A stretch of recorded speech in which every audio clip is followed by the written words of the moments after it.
সৈয়দ শামসুল হক অল্প কিছুদিন আগে প্রয়াত হয়েছেন। খুব মরমী কবি, মানুষের হৃদয়ের সব ইশারা, সব বার্তা, সব আরতি তার কাছে ধরা পড়ত এবং তার কবির সত্তা তার পাশে গিয়ে শুশ্রূষা দেবার চেষ্টা করত। সৈয়দ শামসুল হক বহু বিখ্যাত নাটকের রচয়িতা এবং তার সেই নাটক আপাত নাটক হলেও এ যেন জনজীবনের উজ্জীবনের ইশারা দিচ্ছে। এই অবকাশে আমি তাঁর একটি প্রাসঙ্গিক কবিতা নিবেদন করি। কখনো কবিকে তুমি খুব কাছে নিও না, তোমার দিও না দরজা খুলে তোমার বাড়ির। ধরো যদি তুমি তার দেখা পেলে জানতে চেয়েও না সে কেমন আছে। তার জামার বোতাম যদি খোলা থাকে লাগিয়ে দিও না। তার চেয়ে চলে যেও তুমি যেমন যাচ্ছিলে পথে। তার চেয়ে বন্ধ রেখো দরজা তোমার। তার চেয়ে ব্যস্ততায় সরে যেও সে যদি নিজেই খুব কাছাকাছি আসে। তুমি কি দেখেছো তাকে তোমার সেই বারান্দায় যেখানে কুমোর সারাদিন গড়ছে ঠাকুর কিছু খড় কিছু কাদামাটি দিয়ে? তুমি কি দেখেছো বাড়ি মাঝে মাঝে কি অদ্ভুত দ্রুততার সাথে হঠাৎ নির্জন হয়ে পড়ে যায় নক্ষত্রের রাতের গহ্বরে? তুমি কি নিজের শোক অন্য কারো সাথে তুলনায় হতে পারে ভেবে উৎসুক তাকিয়ে থাকো কি কেমন আছে বা না আছে? তুমি কি বিকট কারো আর্তনাদ শুনেছিলে যখন হঠাৎ কেউ তার জামা ধরে দিয়েছিল টান কাফন পরাবে বলে? তাই কি কবিকে দেখে একবার মনে হয়েছিল, একবার ভেবেছিলে তোমার নিজের খুব স্পষ্ট করে দেখা যায় এমন আয়না এই লোকটির পকেটেই আছে? এবং আর একবার বাড়ি ঘর তুলবার, বেহালায় গান করবার, রোগ হলে চিকিৎসার রসায়ন, ছক নকশা স্বরলিপি তারই কাছে আছে। অথচ কবির চেয়ে আর কে এমন জানে? কবিতাই অন্ধ ছেলে তার, একমাত্র সেই জানে মানুষের চেয়ে বড় শোকের শরীর। একমাত্র সেই জানে কারো কণ্ঠে অলৌকিক কোনো পাখি নেই। একমাত্র সেই জানে বৃত্ত ছাড়া জ্যামিতির উপপাদ্য নেই। একমাত্র সেই জানে সবকিছু একই সঙ্গে নিশ্চল অধীর। কেবলই উদ্যম আর কেবলই বিনাশ, কেবলই ভাঙন আর কেবলই নির্মাণ, কেবলই বিদায় আর কেবলই সাক্ষাৎ, কেবলই সংসার আর কেবলই শ্মশান। তাই সে উদ্যমী নয় যখন উদ্যম, তাই সে বিনষ্ট নয় যখন বিনাশ, তাই সে নির্মিত নয় যখন নির্মাণ, তাই সে খণ্ডিত নয় যখন ভাঙন, তাই সে অঘ্রাণ নয় যখন বিদায়, তাই সে ফাল্গুন নয় যখন সাক্ষাৎ, তাই সে সংসারই নয় যখন সংসার, তাই সে সন্ন্যাসী নয় যখন শ্মশান। কখনো কবিকে তুমি খুব কাছে নিও না তোমার, এত কাছে যেন তাকে হাত দিয়ে স্পর্শ করা যায়। কখনো কবিকে তুমি ঘরের ভেতরে ডেকে নিও না তোমার, এমন ভেতরে যেন তোমারই সে সংসারের লোক হয়ে যায়। কখনো কবিকে তুমি সে কেমন আছে এই প্রশ্ন ছুঁড়ে দিও না তোমার এমন ব্যাকুল কণ্ঠে যেন তোমারই সে কণ্ঠস্বর হয়ে যায়। সেই বড় তৃষ্ণার্ত চোখ, তার দুটি চোখ, সেই বড় নির্মম বাহু, তার দুটি বাহু, সে বড় ভীষণ দেহ, তার নগ্ন দেহ, সে বড় প্রবল স্বর, তার কণ্ঠস্বর। তাকে যদি কাছে ডাকো, যদি তার চোখে রাখো চোখ, তাকে যদি কাছে আনো, যদি তার হাতে রাখো হাত, তোমার সমস্ত সুখ স্বস্তি ছিঁড়ে কঙ্কালের মুখ উঁকি দেবে।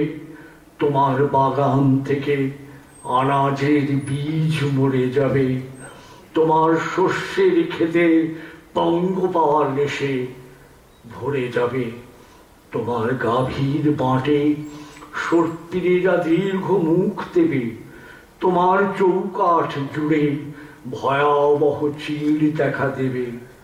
তাকে যদি কাছে টানো, টেনে নাও দেহের উপরে। একবার যদি তুমি আত্মার ভেতরে কোনো তার ষোড়শর, তোমার সমস্ত তল ব্যাস বেদ মুহূর্তেই খসে পড়ে যাবে।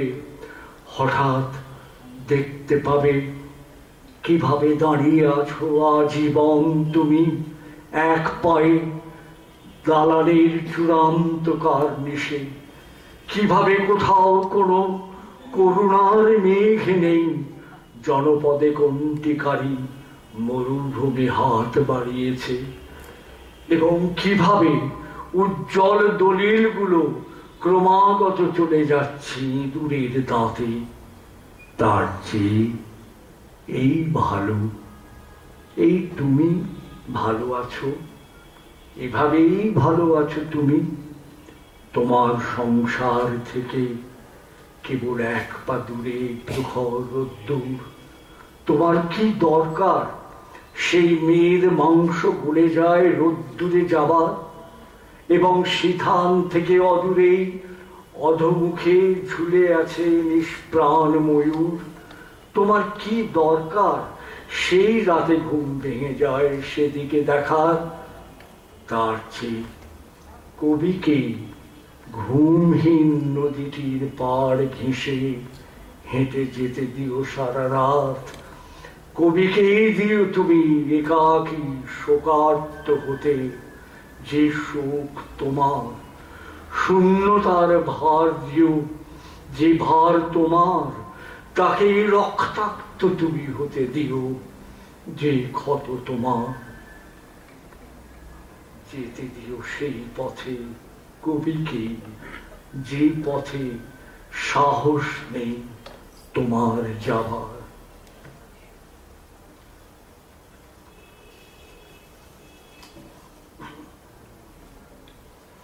সমরেন্দ্র সেনগুপ্ত। তুমি যাকে স্পর্শ করো সেই পাথর শব্দ হয়ে ওঠে কোণার্কে, সাগর তীরে, খাজুরাহ কিংবা অজন্তায়। যত দৃশ্য বর্ণে গন্ধে নয়নাভিরাম হয়ে ফোটে, তোমার প্রাণের পুণ্য দুঃখের অচির মৃগায় সময়কে বেঁধে রাখে কালজয়ী মহিমার রূপে। ইতিহাস জানে না তা, যে কাহিনী বর্ণনাবিহীন অথচ নিসর্গে জলে অতীন্দ্রিয় প্রেরণার ধূপে। দু চোখের নিবিড়তা শুধু জেনে রাখো প্রাণ। চতুর্দিকে শিল্প আছে যদি বুকে তৃষ্ণা রাখা যায়। জন্ম, মৃত্যু, ভালোবাসা ফুটে থাকবে পাশের বাগানে। শুধু তুমি একবার দুর্লভ দীক্ষায় তাকে স্পর্শ করে বলো, প্রেম সব সমাধান জানে। তারপর চেয়ে দেখো সূর্য কোথা শেষ পদ্মে ফোটে। তুমি যাকে স্পর্শ করো সে পাথরে গান বেজে ওঠে।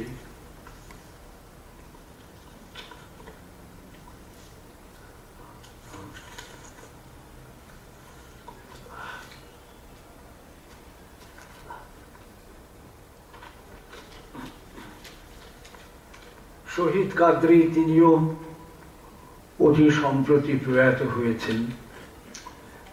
ইনি এক ভারী আশ্চর্য কবি ছিলেন। ওর সঙ্গে আমার আলাপ হয় 1972 বাংলাদেশে ঢাকায় 21শে ফেব্রুয়ারি। তখন তার কোনো কোনো কবিতা তুমুল ভাবে মানুষের প্রাণে একটা অন্য বার্তা দিচ্ছে, নাড়া দিচ্ছে, জাগাচ্ছে। তার একটি কবিতা তো তোমাকে অভিবাদন প্রিয়তমা নানা কণ্ঠে একটু এদিক ওদিক করে বহু প্রচারিত এবং পরিচিত। শহীদ কাদরীর সঙ্গে আমার নিবিড় বন্ধুত্ব, একসঙ্গে আমরা অনেকদিন ছিলাম। তারপর আবার যখন দেখা হলো, শহীদকে জিজ্ঞেস করেছিলাম, শহীদ এরপরে কি কবিতা লিখছো? ও তখন বিদেশে থাকে। তখন বলল, কোনো কবিতা আসছে না। কবিতার উৎসারিত হয়, জন্ম নেয় সংকট থেকে, সেটা ভেতর থেকে আসে, বাইরে থেকে কবিতা আসে না। আমি সংকটে দীর্ণ, যদি আবার রক্তাক্ত জর্জরিত হই, আবার চেষ্টা করব কবিতা লিখতে। এই কথাটা আমাকে স্পর্শ করেছিল। কবিতাটা আত্মমোচনের এবং আত্মিক সম্পর্ক নির্ণয়ের এবং স্থাপনের বা সংযোগের। কবিতা কোনো শিল্পের একটি মাধ্যম নয় যেটা শিখে তাকে চর্চা করে লোকের সামনে বিবরণ করা যায়। তুমি গান গাইলে লক্ষ লক্ষ কিলোওয়াটের বাল্বের মতো, জুন চামেলি চন্দ্রমল্লিকা জ্বলে উঠল না। তুমি গান গাইলে ব্যারাকে ব্যারাকে বিউগল বেজে উঠল, সেনাবাহিনীর কুচকাওয়াজ থামল না। তুমি গান গাইলে সাইরেন বাজিয়ে রেড ক্রসের ভ্যান শববাহকের মতো গম্ভীর মুখে ত্রাণ শিবিরের গেটে নিয়মিত আজও দাঁড়ালো। তুমি গান গাইলে পারমাণবিক অস্ত্র প্রতিযোগিতায় আরো একটি রাষ্ট্র নিঃশব্দে জ্বলে উঠল, ক্যান্সারের প্রতিষেধক আজও পাওয়া গেল না। তুমি গান গাইলে কালো পণ্যে আমাদের দোকান পাট সকাল সকল ফুটপাত ছেয়ে গেল। কালো টাকা ছাড়া এখন আর গোলাপও কেনা যায় না। তুমি গান গাইলে জাতিসংঘের প্রস্তাব লঙ্ঘন করে সারি সারি ট্যাঙ্ক জলপাই পল্লবের ফাঁকে ফাঁকে খুব ভয়াবহ ভাবে যুদ্ধ বিরতির সীমারেখা লঙ্ঘন করল। তুমি গান গাইলে আমাকে আজও হাসপাতালে অনিদ্র আত্মীয়ের পরিচর্যায় চলে যেতে হলো নত মুখে। তুমি গান গাইলে সুদূর চিলিতে তিনজন বিপ্লবী তরুণ শূন্য চোখে এক বুড়ো জেনারেলের নির্দেশে খুব শব্দহীন ভাবে ইলেকট্রিক চেয়ারে বসে পড়ল। তুমি গান গাইলে কোথায় কোন গোপন কাউন্টারে কারাকুর নিচু স্বরে জরুরি ওষুধগুলো বিক্রি করে দিল, আমি তাদের দিশাও পেলাম না। তুমি গান গাইলে আমাদের উঠোনের প্রাচীন গাছ ছুঁয়ে বিস্ফোরক ভরা 3টি বিমান উড়ে গেল। তুমি গান গাইলে সাঁকো পেরুতে গিয়ে সাহসীর মতো অসতর্ক পায়ে তোমার প্রেমিক টলে পড়ে গেল জলে। তোমার গান ছিপছিপে নৌকোর মতো তার কাছে এখনো পৌঁছল না।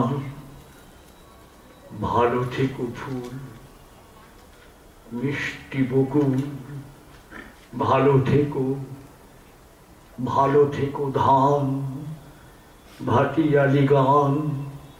ভালো থেকো, ভালো থেকো মেঘ, মিটি মিটি তারা, ভালো থেকো পাখি, সবুজ পাতারা, ভালো থেকো চর, ছোট কুড়ে ঘর, ভালো থেকো, ভালো থেকো চিল, আকাশের নীল, ভালো থেকো, ভালো থেকো পাতা, নিশির শিশির, ভালো থেকো জল, নদী তীর তীর, ভালো থেকো গাছ, পুকুরের মাছ, ভালো থেকো, ভালো থেকো কাক, ডাহুকের ডাক, ভালো থেকো, ভালো থেকো মাঠ, রাখালের বাঁশি, ভালো থেকো লাউ, কুমড়োর হাসি, ভালো থেকো আম, আমাদের গ্রাম, ভালো থেকো, ভালো থেকো ঘাস, ভোরের বাতাস, ভালো থেকো, ভালো থেকো রোদ, মাঘের কোকিল, ভালো থেকো বক, আড়িয়াল বিল, ভালো থেকো দাও, মধু মাখা গাঁও, ভালো থেকো, ভালো থেকো মেলা আর ছেলেবেলা, ভালো থেকো, ভালো থেকো, ভালো থেকো, ভালো থেকো, ভালো থেকো নয়, আমরা ভালো থাকবো সবাই মিলে, সবার সঙ্গে, সবাইকে ভালোবেসে। তবেই ঘৃণার হাত মুছড়ে দেবে ভালোবাসা। সুভাষ মুখোপাধ্যায় যেমন বলেছেন, ভালোবাসা বড় কম পড়েছে। ভালোবাসায় বিজ্ঞাপনে আছে, মেকি সম্বোধনে আছে, প্রয়োজন ভিত্তিক সম্পর্কে আছে, সেখানে ভালোবাসা নেই। আমরা ভালোবাসার দিকে দৌড়চ্ছি, কিন্তু কবিতার অঙ্গনে, কবিতার উষ্ণতায়, শুশ্রূষায়, আশ্রয়ে আমরা যেন নিঃস্বার্থ নিখাদ ভালোবাসার মন্ত্র উচ্চারণ করতে পারি। আমার অনেক সমস্যা রয়েছে শরীরে, কিন্তু গতবার এদের অনুষ্ঠান খুব ভালো লেগেছিল, আমিও ছিলাম ছোট্ট ভূমিকায়। তখন থেকে ওরা যখন আমাকে বলে রেখেছেন, আমি শারীরিক সমস্যাকে উপেক্ষা করে এসেছি, তার কারণ এখান থেকে ওই একই জিনিস, কবিতার আধারে ভালোবাসার অমৃতকে আহরণ করব বলে। আসলে আমরা সবাই ভালো থাকি, কেউ কারোর প্রতি ঈর্ষা পোষণ করব